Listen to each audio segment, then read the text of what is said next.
I'm George غالاوي, and I present كلمة on Mayadeen television. Here we are in London. I speak my words freely, either in Parliament, on television, here on the streets of London. كلمة means free word. That's what I speak. So كلمة is a two-way conversation. Check it out on Mayadeen television. Welcome to كلمة with me, George غالاوي, for Mayadeen television, coming to you from London, but discussing Iran, Israel, Saudi Arabia, the United States, the crisis over the murder of the Iranian scientist. Dr. Mohsen Fakhrizadeh and several others were cruelly murdered in the street just outside Tehran last month. What did it all mean? How did it all happen? How was it allowed to happen? And what will be the consequences of it?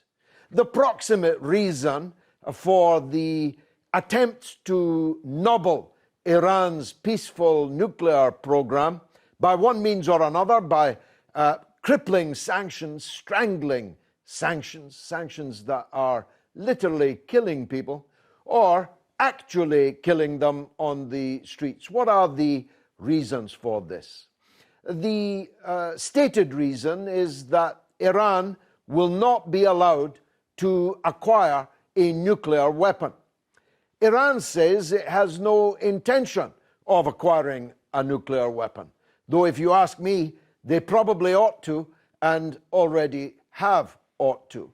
They are surrounded by enemies which are bristling with nuclear weapons. The United States fleet, the British fleet, and of course Israel itself. No one any longer pretends that Israel is not involved in a campaign of murder against Iranian scientists. No one in their right mind imagines that the sophisticated murder operation against Dr. Fakhrizadeh was not organized and possibly even carried out by Israel. And he was not the first Iranian scientist to be murdered by them. And I suspect he will not be the last.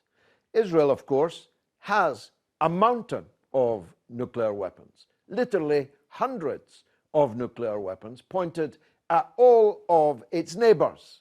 It holds these nuclear weapons entirely in secret, entirely illegally, outside the framework of the IAEA, outside the Non-Proliferation Treaty, and of course, unlike Iran, it doesn't allow anyone to inspect its facilities. We know this because of the brave Jewish whistleblower, Mordechai Vanunu, who escaped from Dimona, where he had been working, came to London and told the English newspapers about the then, and that's almost a quarter of a century ago, 220 Israeli nuclear weapons. So let me get this right. The United States and Israel, who have a mountain of nuclear weapons, are murdering people in the streets of Iran to stop them acquiring a single nuclear weapon, even though there is no evidence at all that they are trying to build one. You might say all of this is difficult to believe, but there was a secret meeting in Saudi Arabia not even 1 week before the murder of Dr. Mohsen. We know for sure that the Saudi Crown Prince, Mohammed bin Salman, was at the meeting. We know that Mike Pompeo, the character from The Sopranos, doubling as the Secretary of State of the United States, was also there. The Israeli press tells us that Benjamin Netanyahu was the third leg on the stool, that he was also present. If true, and Saudi Arabia denies it, it's hard to believe that this murder was not on the agenda. It's hard to believe that this murder was not at least informed to the people at the meeting, if not a green light for the operation taken. Iran has not retaliated, as it did not severely retaliate over the earlier murder of the Iranian general. General Soleimani was as big and important a figure in Iran as Dr. Mohsen, possibly more so. Iran's retaliation was to some extent stage managed. It did not go beyond certain limits. There has been no retaliation yet for the murder of Dr. Mohsen Fakhrizadeh. But I feel sure that there will be, and I feel sure that there was intended to be. I feel sure that the United States and Israel are deliberately seeking to lure Iran into a retaliatory military response so that they can respond to the response. And in the fog of war, no one will remember, especially through the fog of Western media, no one will remember who started the shooting in the first place. That's my take. As always, I'm joined by guests of great eminence, experts, and let's hear their take on why Israel is allowed to murder scientists in the Middle East. Dr. Yasmin Mather of St. Anthony's College, Oxford University, an editor, commentator of great note. Thank you for joining us. You heard my introduction. Do you take issue with any of it? And what would you like to add? I don't take any issue with it. Israel has denied for many years that it has nuclear weapons. We all know that's not true. In addition to what you've said, there are a number of people seeking compensation for nuclear radiation illness caused by nuclear plants in Israel. We know this because the Israeli press has reported their cases. I think that we are in a very strange time when if such an act had been done by an Arab country, by a third world country, anywhere in the world, imagine a US scientist, a European scientist had been killed in the streets of London or Paris. Over the last 3 weeks, we would have had no end of publicity. We would have had lectures about how these people in Arab countries, these Muslims, don't know the rule of law, international law. They are ignorant. They are barbaric. The rules-based order. The rules-based order. They don't understand civilization. Yeah? And we have almost heard only murmurs about what happened in the streets of Tehran. I'm personally opposed to nuclear weapons anywhere. But the first step to a nuclear-free Middle East is for Israel to give up its nuclear weapons. That would be the first demand, because it's the countries that we all know has nuclear weapons. My own judgment is that Iran hasn't got nuclear weapons, but it is developing to the stage where it can go there. My belief is it's called the Japan syndrome, where you build nuclear weapons to a certain level, but don't actually acquire nuclear weapons. Japan then passed this at some stage, but for many years it was going... So you have the technology, but you don't weaponize it. Exactly. You have the capability, but you don't weaponize it. But obviously, nuclear weapons will destroy the entire region and will destroy Europe if you use them. So we should campaign for a non-nuclear Middle East. But as I said, the first step, if anyone is serious about such a call, is to ask for the destruction of nuclear weapons in the state of Israel. What do you think of the Saudi angle? If this meeting did take place, the Saudis deny it, the Israeli media insists upon it, and they have produced, I must say, some quite convincing flight paths and so on of Netanyahu's jet. Is it likely that this matter was discussed between the three parties at that meeting?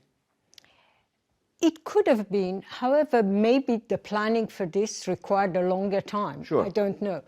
Maybe the final approval for putting into action a plan that had been planned for many months was given then. In terms of Netanyahu being there, one of his ministers proudly said he was there. So we have a member of Likud party confirming that Netanyahu was at that meeting. My guess is he was there. And yes, you are right. It could be that the approval and the actually putting into action a plan that required months of planning, I would have thought, came that months. This would represent, it's only a thesis that you and I share, but this would represent a shifting of the tectonic plates in the region, wouldn't it? It would, yes, because at least so far, Saudi Arabia keeps denying this and therefore, and hasn't gone to the bilateral relations that Israel has had with Bahrain, with United Arab Emirates. And given the change of guards in the US, the future of bin Salman is hindered. I'm not saying he will lose power, but his future is hindered during a Biden presidency, not because Democrats have very moral principles more than Trump did, but because on appearance, Biden administration will have a different take on bin Salman. Speaking of Bahrain, Ali Al-Fayez, a Bahraini citizen in exile, political activist, commentator on both Middle East and military affairs. Particularly glad you could join us. What's your take on the assassination of Dr. Mohsen? Thanks, George. I suppose we should go to the principle of the creation of the Zionist entity, Israel. The colonial power who have left Middle East, they wanted to continue the control of the wealth and the political in that area. And after the Second World War, they started to withdraw, but they needed somebody to act as a proxy or an agent. That's why they created Israel in the 40s, and they gave the promise here in Britain, in London. The idea is to disable these countries from producing knowledge and science. So they rely on the Western power totally. And the Western power can milk their wealth and control the area remotely through Israel. So if we have an independent country like Iran, who produced the knowledge and came to a stage where they are able to use a nuclear technology to produce energy, medicine, and so on and so forth, is against the, their project, is against their idea. So it is natural that Israel, United States, and other Western power will target the scientists in Iran and others, like what they did in Jordan and Egypt and other countries as well. And in Iraq also. And in Iraq. Now, the idea is to either disable Iran or to stop it from developing its capabilities of using, nuclear technology. Because it's not about the nuclear weapon, because that's haram. By Imam Khamenei said openly, it's haram, it's prohibited by Islam. We are not allowed to use such weapon in Islam. It's about the technology itself. It's about Iran being able to produce knowledge and science, Iran being able to be an independent country and to transfer this knowledge to other countries. Then the Western will lose grip on that area and will lose a grip on its wealth. The project that you describe is working rather well, one has to say. Another Arab country surrendered to Israel and openly normalized its relations. All of these countries already had secret relations, but now they are proudly married. In the case of Morocco, Bahrain, the United Arab Emirates, an Emirati prince has just bought a 50% stake in an Israeli football club, and so on. This is a festival of normalization. So why the need to, if the project is working as well as it is, why the need to go to the extreme of risking a regional war? Because Iran will and has the capability of fighting back. Let's look at this festival of marriage that's happening between the Zionist entity and the Arab world. The government who have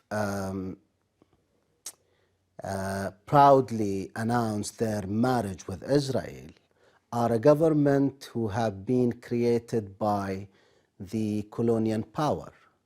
Bahrain, UAE, Moroccan, Saudi on the way.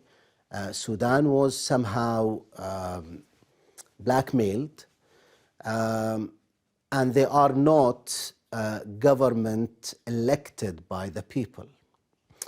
At a point of time, the people will revolt and change the political atmosphere. And what encouraged them is an independent country in Middle East who have been under a severe restrictions, boycott by American and Western power, which is Iran, who managed to resist, survive, produce, and prosper it for the 40 years. So the youth in the Arab world will look at Iran as an example to revolt and build their countries. That's why this marriage is not enough. They have to destroy the capabilities of Iran or disable it or put it under severe restrictions. Very interesting. The third of our excellent guests is Musharraf Hosseini, an Islamic scholar, political activist, director of Justice for Peace. Let me get this one out of the way. Are nuclear weapons haram or merely, what's the word, makruh? They're not approved of, but they're not forbidden. Maybe the use of them would be haram, but the possession of them, I'm not a scholar, you are, it would seem to me not haram when someone else is threatening you with their nuclear weapons. You know, if a thing is haram to use, so keeping that, I don't think that will be a good idea to keep them and produce them if you're not going to use them. But secondly, the world, the materialistic powers, they definitely believe in 2 and 2 makes 4. So they say that if they don't have the nuclear weapons, they don't want to clear. I think Iran doesn't want to clarify that we don't want to have nuclear technology and capability. If they clear it, same thing is going to happen. They tried it with Saddam. You have got here, oh, come and see it, we don't have. Here. The last thing they searched was the presidential palace. And when they were sure that they are not going to, he doesn't possess any type of weapons, the next thing was Desert Storm. Attack. Yeah, attack, Desert Storm, and all those storms came in. So Iran, I think they are very intelligent to not to make that situation, and they are not. They say it is haram. It is haram to have those weapons, and to kill en masse people and population and human beings is obviously haram without a reason. You can't kill. Killing one person is like killing the whole humanity. Yes, I mean, the issue is that nuclear weapons are unlimited in space and time. In other words, you can fire them at a target, but it will affect everyone, and it will not just affect them there and then, but for future decades afterwards. That's what renders them qualitatively different from, if you like, normal weapons, isn't it? This is one of the reasons. But then the destruction is far beyond just killing the people. It's the destruction of the land, environment, and everything is involved. And for the future generations also, if these weapons are used, we can destroy the earth many times. And we have so far not come to the conclusion that there is any other living being on other planets. There might be, but we haven't come to the conclusion yet. We haven't found. So we are lonely in this universe presently. So to destroy this planet and destroy this universe is not a good idea. And nobody should be possessing the nuclear weapons and having the capability of destroying the world and the earth and the human race as overall. But the thing is that the powerhouse of controlling the world, it has got army, air force, navy, and then we have got nuclear weapons, we have got biological weapons, we have got chemical weapons. Space weapons. Now space is being utilized. They are trying to grab control of the moon and the space to fight on this small planet Earth, and the only living human race here on the Earth. It's a destructive idea, and they are out of control. They just want to control everything. This is one point. George, I would like to make another point, that if we see in the wider spectrum, the world is on the brink of breaking. The world system, world order is on the brink of collapse. And they know that whosoever is able to control the world at this moment, they will be able to control the whole world for the next 100 years, at least a century or more than that.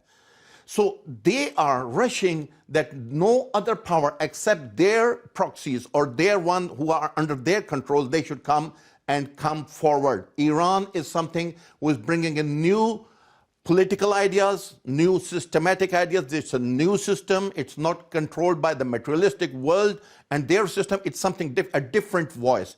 And this different voice will encourage the people, as our brother said. These governments are no doubt, these are the proxies. After the First World War and the Second World War, they have been created, lines have been drawn. This is Dubai, Abu Dhabi, and all these lines drawn. These are something unnatural countries. They be looking after their culture and everything. They've been created as proxies. But now, whatever we are heading to, the new system, these countries, their rulers don't have any standing in their public. They are not democracies. They haven't been going to the public and asking them or support of the public. So this is just the governments which are in control. They are with the Americans and with the Israel and with all those. They can, and this marriage, the normalization, I don't call it a normalization. This is a surrender.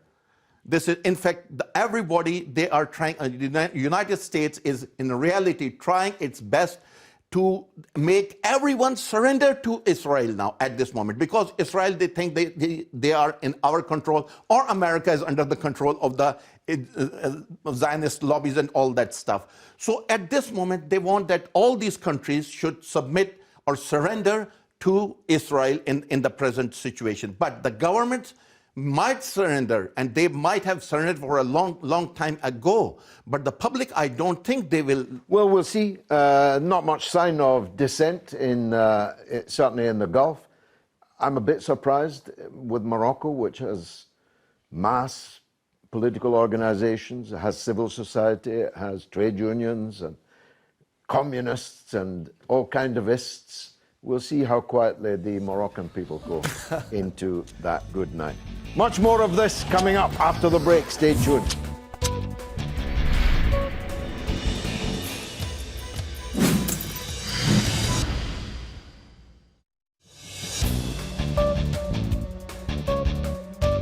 You're watching كلمة with me, George Galloway, here in London for Mayadeen television, but discussing the crisis provoked by the assassination, the latest assassination of yet another Iranian scientist.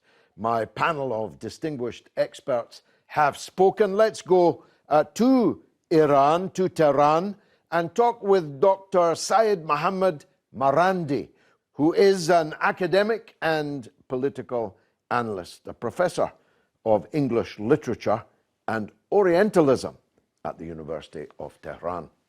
Doctor, why does Israel have such hatred towards Iran? Well, the Israeli regime has a deep animosity towards Iran simply because Iran is the only major country in the world that doesn't recognize the Israeli regime. We have to remember that the Saudis, they have a secret relationship with Israelis. They've had it for a long time. The Turkish government, they have an embassy, they have direct flights and trade, and the rest of the region either has open relations or secret relations. It's only Iran that opposes the Israeli regime because it is an apartheid regime.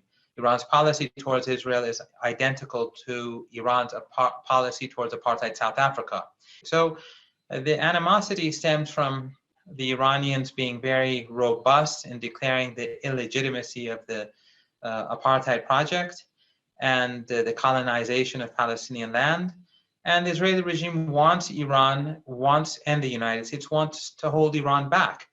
The nuclear program is peaceful. The International Atomic Energy Agency has never said there has been anything military angle to this program, but the Israelis and the Americans are using the Iranian nuclear program as an excuse to put pressure on Iran and to isolate the country. But the Israelis and the Americans, by targeting Iranian scientists, whether under Obama, where 4 were murdered, or now where 1 was recently murdered, they are carrying out acts of terrorism.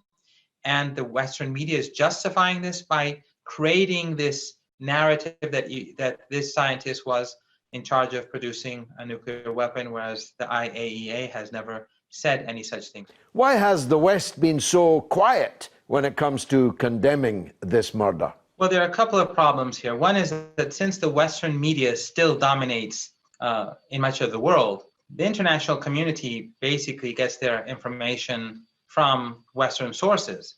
And Western sources are utterly dishonest. They, as soon as this scientist was murdered, they tried to justify this terrorist attack by implying that he was the head of a nuclear weapons program, which was a lie. Iran, the International Atomic Energy Agency, has never accepted such a claim. They've never made such a claim themselves. And in fact, Iran is implementing the additional protocol right now, which allows the IAEA to have exceptional access to Iran's nuclear program. And by the fact that the EU did not condemn this attack, they did not condemn this act of terror, they did not use the word condemnation or condemn, they are in fact whitewashing the Israeli regime's actions. They are giving a green light to murder. And the same is true with other Western countries. So Western regimes are supporting terrorism. The United States, of course, gave an openly green light through Trump's retweets and through what we saw in the New York Times and statements made by US officials. Much of the rest of the international community that knows what's going on, powerful and independent states, they've condemned this. But the United States and Europeans consider themselves to be the international community. That's the real problem. And some of their proxies in our region, they abide by their dictate. So there's not really much that we can expect. Given the lack of condemnation, is there an expectation now that Israel will get away with it? Well, that's exactly why Iran will not negotiate its missile defense capability, its drone defense capability, or its regional alliances. If they knew that Iran was defenseless, they would be attacking Iran relentlessly. And the Israelis and the Americans would constantly be harassing Iranian ships, Iranian planes, Iranian civilians. Therefore, the Iranians know quite well that the only thing that prevents such attacks is Iranian strength. And I believe that since the international community is unable to defend the non-Western countries from Western imperialism and Western aggression, and the Israeli regime is a projection of the Western empire, that we have to do it ourselves. And Iran will respond as a result. Iran has already responded in parliament by decreasing cooperation with the International Atomic Energy Agency and also expanding the nuclear program. That is the punishment for the United States and the Europeans for supporting such behavior by the Israeli regime. And there will also be a lethal response to the Israeli regime. There's no doubt about that, because the Israeli regime has to be forced to recognize that they will pay a price for aggression. A clever man, that. Dr. Yasmin, although, of course, loyal to your original country of Iran. You're not a supporter of the political system there. It's fair to say that. What do you think the impact on politics in Iran will be of, I'm sorry to put it this way, the apparent ease with which Israel can murder extremely important people inside the Islamic Republic? If I were a voter in Iran, I'd be looking for, in the elections next year, a government that was going to be a bit stronger, a bit more capable of defending our vital interests. What do you think the impact will be? I think a lot of people have a lot of economic problems, serious economic problems, and therefore that wouldn't be their top priority. But remember that this decision isn't just one faction of the government, if you like, the Rouhani government. It is a general decision by the entire regime, by the supreme leader himself, I presume, not to retaliate at this moment. And there are very good reasons for it. In my opinion, in the last weeks of the Trump administration, he still is determined to draw Iran into a local war so that Israel can expand. And this is beyond Iran. Then Israel can take over more land, take over the West Bank as with the plans that it had and was slowed down in July, but also for Israel to wage a war against Iran. So the decision not to retaliate at this moment, I don't think was by one part or one faction of the government. It was a general decision supported most probably also by Revolutionary Guards, because no one wants a war, especially when you know that the person who is initiating, who's trying to get you to do this war, has been after regime change his style, Trump style, with some of the most idiotic people in the world to replace the Islamic Republic. That's a dream that would not happen, because people in Iran look at regime change in Syria, look at regime change in Iraq, look at the history of the war in Afghanistan and say, we might not like, some of the young people don't like the clerical regime. I think the regime would agree with me that quite a number of young people don't like the government. But they look at around them and they don't want the kind of war that would lead to regime change in the way Trump wants it. Not just because the candidates for regime change are disreputable, corrupt, and absolute terrible groups and individuals, but also because of the region, because of what people see in the region.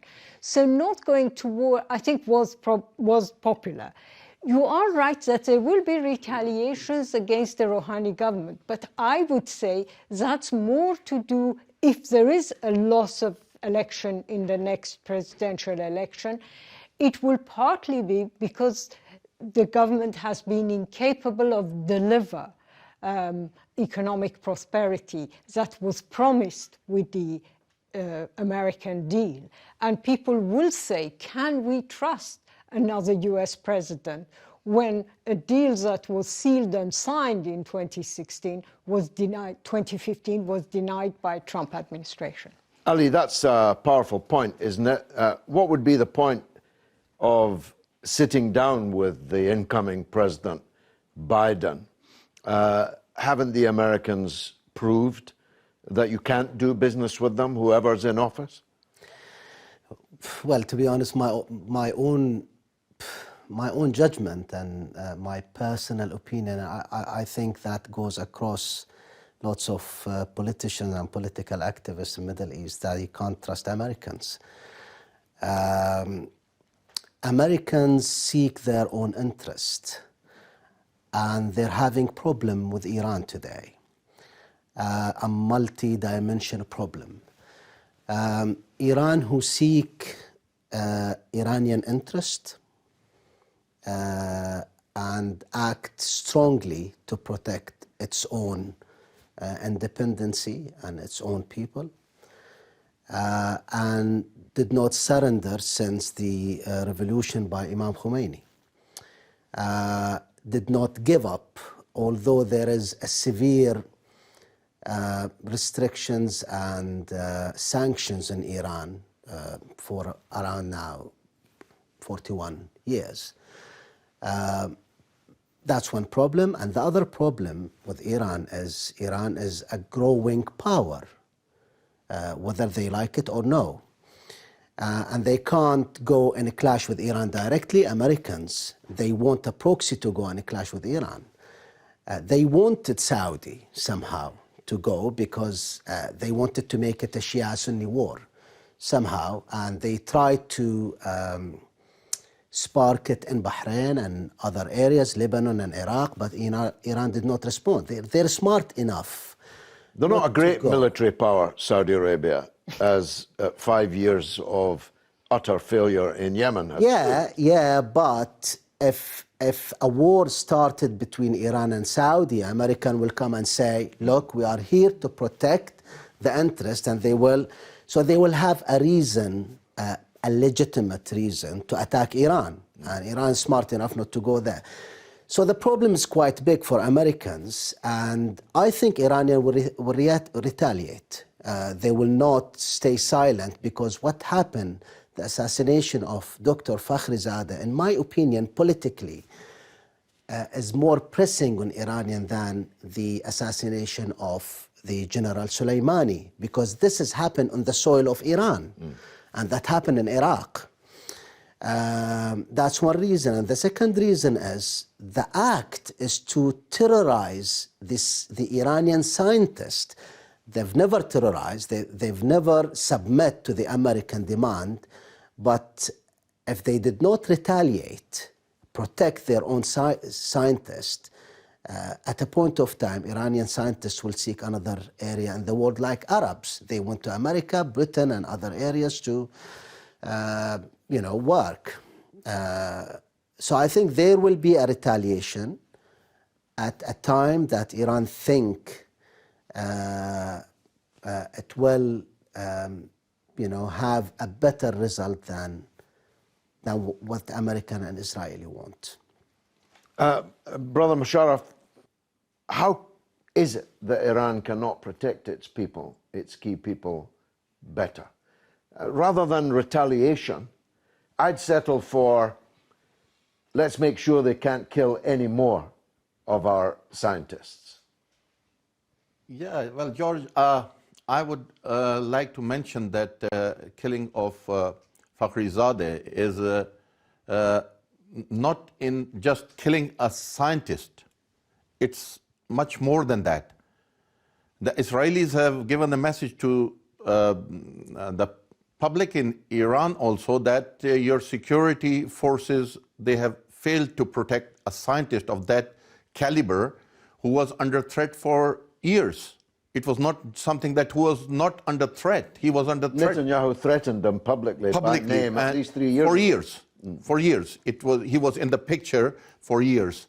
So the security forces, the confidence of the Iranian public on the security forces and the apparatus which is working for the security, they also wanted to shatter that and encourage those who are anti-government people to come up, and there is some space for them, and create a confusion in those areas also. That's one point. So secondly, the scientist, eliminating a scientist of that caliber is something very serious. He was of a very high prestige and high honor, like the killing of Qasim Soleimani sometimes back, and now this one. In Afghanistan, if we see that when Americans were on the brink of coming, before that there was the martyrdom of Ahmad Shah Massoud there. So here also the situation is not very simple, and Iran don't have an option not to retaliate. But retaliation in what sense and at what time? If they don't retaliate, they have to move 2 more steps back, which Iran don't have that space to move back now. I think they're smart enough. They will choose it at their own, not before, because at this moment, Trump was of the idea, and the Israeli regime is of the idea that Biden will try to make good terms with Iran. So if there is a war before that, so Biden will not be able to create that situation. Try to box him in. Now, Paul Ingram is a campaigner here in Britain against nuclear weapons. Good to be here, George. Thank you for having me. Can a state simply assassinate scientists from other nations? Well, so I think that question can be divided into two. They physically can. Scientists have been killed. It is quite clear that either the Israelis or the United States have been assassinating scientists within Iran. There's no question about the actual act itself. Should they be able to? Absolutely not. We used to have an international norm almost universally accepted against assassinations of any kind, particularly political leaders and others. But I think that norm has been eroded over the last few years. And we've seen the United States using drone attacks and other technologies to engage in targeted killings. The Israelis have been engaged in assassination of political leaders for some time. I think ever since the assassination of Yitzhak Rabin in 1995, which was possibly one of the most successful assassinations we've ever seen, in the sense that the extreme right-wing lone assassin managed to derail the peace process, and the region has been suffering ever since. I think Israelis noticed that success and feel that whatever the morality, they seem to feel a license to be able to kill individuals if they choose to, if they have a particular interest to do so. Whether it be to put back nuclear programs, or whether it be to send a political signal, or actually most likely and most common to disrupt smooth running political processes, peace processes, or trigger some sort of hostile reaction that can disrupt any otherwise peaceful operations. Is there any international law that provides protection for scientists? Well, so there's not a specific international law that protects scientists, but of course, you know, there is international law against one country operating with impunity to kill and assassinate anybody. So in your view, why does Israel target scientists? I think the reason why they target scientists is because it reinforces the narrative that they have, that the scientists, the individuals concerned in these research projects, are engaged in projects that are designed to develop weapons that are destabilizing or undermine the peace. So whether that's true or not, whether any particular individual scientist is in fact engaged in, say, nuclear weapons research, that is the narrative that they push within Israel, the United States, Europe, and other places.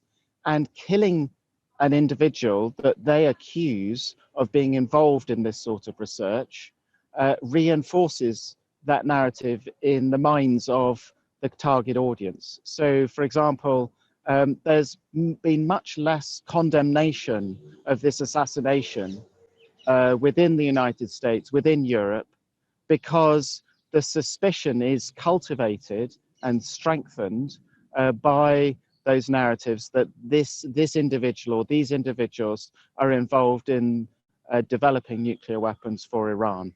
And no amount of condemnation that this is double standards or that these individuals were not actually involved in these projects can dent that sort of narrative. In fact, you know, the moment you start saying, well, this person was not involved in nuclear weapons research, you're taking away from the point that these countries are involved in, frankly, outrageous assassination techniques. Will the deafening silence around the world in condemnation, or the lack of it, give Israel further license to kill? Yes, I think absolutely. I think the fact that the international community has been muted in its condemnation of this activity does give license to future Israeli actions in this way. It's really difficult for countries that are seen as or labelled as aggressive or contrary to the international community to condemn this sort of activity or to retaliate without this being seen as further provocation. The fact that those states, particularly European states, have been relatively quiet on this because I guess they are they hold back on criticizing Israel because of the fear of being accused of anti-Semitism or the fear of losing a close relationship with the United States or suffering condemnation in response. Ali, this must be a nervous time for, I don't mean to insult them, let me just call them small allies in the Persian Gulf of the United States. Now Israel also allies of Israel now, because of course the most obvious place for retaliation is in the Gulf. It's in the waters of the Gulf, or maybe even on the territory of Gulf states. Nervous? Much? Well, I think the problem is Iran wanted always to have a peaceful relation between its neighbor. And they have given many chances to this government, but this government is a product of the, imperialism. They don't seek their own interest. They don't make decision on their own.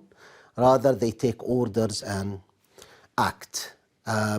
Having Israel, the Zionist entity, in the picture now, in the Gulf, make this country a target for Iran. It's very simple. Now, we have seen Yemenis targeting Saudi at the time of Benjamin Netanyahu meeting with Mohammed bin Salman. And my personal opinion, that was a message. And that's why Benjamin Netanyahu cancelled his meeting in Abu Dhabi and Manama, which should happen a week ago. Now, I think Iranian, until today, they wanted a peaceful relation. But the problem is these government, they don't listen and they go blindly with Israel and American. At a point of time, there will be a clash. There will be a clash. And my advice to this government is to stay away as much as possible from this clash, because it will be a destroying war for this government in particular if they act and continue acting on behalf of Israel and United States. Well, Yasmin, when General Soleimani was killed, assassinated, and there was an exchange of fire, limited as it was, between the US and Iran, Iranian spokesmen were very clear that any ally of the United States which is allowing its air, water or land to be used for attacks on Iran immediately become a legitimate target. Places like Dubai were mentioned. These are sitting ducks. They have no means of defending themselves, yet they take terrifying risks to be allies of the US. Why? It is partly their colonial past, the fact that they are not part of an imperialist system. But there is also the fact that financially they are torn. On the one hand, many of these countries have close financial relations with Iran and Iranians inside Iran. And they're affected, for example, some of them, their economies were affected by the sanctions, because sanctions meant there was less investment, less building, less work in... That's obvious in UAE and Oman, for example. Yeah, and yet they haven't even learned from that basic example that weakening Iran weakens them in some ways. I think it's still the power of the United States, but also its allies, Saudi Arabia, as one of the main countries of that region, that part of the Middle East, as the main powers that can dictate what's happening in United Arab Emirates, despite economic interests that are against that, political interests that are against that. I wouldn't dismiss everyone in the Gulf. My understanding is that on the street, as they say, Palestinians still have the vote of the ordinary citizens of many of these countries. The fact that Kuwait didn't go and oppose this is a good example that even with the limited, very limited, if you like, access to popular vote or popular opinions that exist in Kuwait, completely limited, but the fact that Kuwait didn't go and opposed the Saudi-Israeli alliance is a sign that as soon as you go into the street in these countries, alliances with the Zionist entity is not acceptable to ordinary people. A very good point on which to end. I've been George Galloway. This has been كلمة on Al Mayadeen television. Thank you for watching.